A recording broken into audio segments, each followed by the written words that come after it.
up, YouTube? It's your boy Catloco. So today I'm just starting off and give some quick tips for you first-time engine builders on things I do when I start to tear down the engine. Today we're working on the heads, and then we're going to remove the lifter trays of my 5.3 and 6.0 engine. I started with the heads. So right here, what I did was I have this valve train tray that you can use. You can put in your push rods, your springs, your valves, your retainer clips. You can set up how you want. You can use something like this. Most people use cardboard or styrofoam to keep track of their push rods and bolts and all this stuff. Anyway, one thing you want to do is when you're taking this stuff apart, label and bag it. So right now I just got a couple baggies, freezer bags. So when I take this apart, I know exactly where all my bolts are. It's just a freezer bag, Sharpie, and then keep a couple baggies when you're taking this engine apart. The other thing with the heads, you're probably okay with taking the bolts out of any order, but the way I did it, well, first I started taking the bolts apart, and I was like, all right, let me stop. And I just did it in the reverse order of the torque sequence. And then when I assemble it again, you know, I'll go 1, 2, 3, 4, 5, 6, 7, you know, doing it in the right torque sequence. If you're doing LS Swap 2, this is probably the best book to start with, just for your torque specs. This book here, How to Rebuild GM LS Engines. It gives you the tear down and break-in process, and gives you a whole bunch of other stuff like the torque specs and sequences. So this is a good entry-level starter book for people doing a swap for the first time. It has a lot of photos, has a torque sequence of the heads, your intake, a lot of color pictures, step by step, in detail. So if you're a newbie doing this for the first time, you might want to pick this book up. Along with the book, the baggies, some type of organization tray. You don't have to spend $24 really for this. You can use cardboard, you can use styrofoam, or just lay them out on the table in order so you don't mix them up. The other thing you want to do is definitely, you want to take photos. So right here, I have my head bolts laid out on how I took it apart. So I know like these set of bolts here were the bolts down at the bottom. These bolts here are in the middle. And then see, like with this, if I had put all of this stuff in a bag, when it comes time to reassemble it, I might not know where this bolt goes. I don't know if it goes in the middle ones or in the ends. So I lay it out. I take a photo that I can recognize. So I know this is my bottom bolts, my middle bolts, and these bolts here are the ones that goes by the valley pan here. And they're all the same length. And then the only difference I have, I think these are the same length as these, but these two bolts here are shorter on my engine. So I've actually already started to loosen pretty much all of them except for maybe 2 bolts in each head on the 5.3. The object today is just remove the heads, remove the lifter trays and the lifters, clean up the heads, and then we'll work on cleaning up the block. Because I mean, it's grimy and oily and messed up right now, but we're gonna make it look all pretty. So I've seen a lot of people actually leave the springs in when they clean the heads. I'm thinking about taking these out and taking the valves out, and then I'm gonna hit it with some oven cleaner and like a hose or pressure washer for about 15 minutes and do it that way, and then I can just do it by hand manually after. So yeah, main thing is get the heads off, disassemble this engine as much as possible so we can start cleaning. After we clean it up and get it nice, then we'll try and then we'll start the reassembly of it, and then get all the torque spec right, and then we're pretty much done.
So look, this is the reason why I don't just send it, because if I'm gonna go through all the trouble of spending money on an LS swap and put in a nice car for my engine to look like this, I mean, that's pitch black, all this carbon. There's no way I'm gonna do engine and just leave it like this. I mean, you can, but this is not how I build engines. Make sure you collect your little retainers for your gasket. I think some of them are on the head. I got these here, but I'm missing both on this side. So you just want to take it out the head and keep those. And like, these lifters aren't in place. They aren't torqued down that much.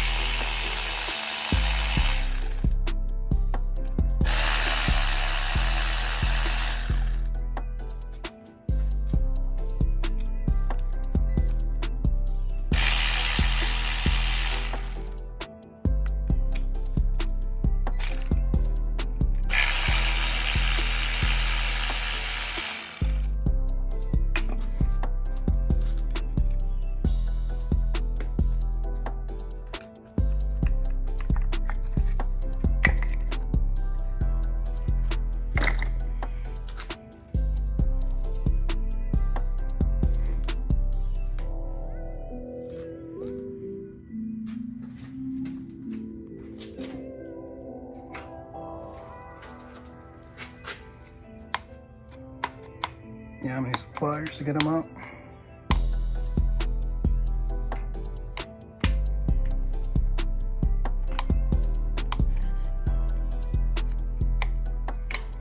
That one wants to come out.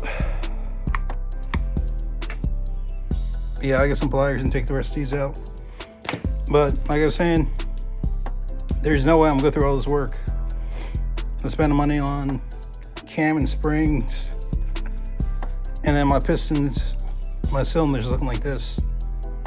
This is why I'm taking this engine apart, and I'm rehoning the cylinders myself, taking these pistons out, clean up the block, make sure I got a nice clean surface. We're gonna paint it, and we're gonna do it right. I mean, there's no way that I'm gonna do that.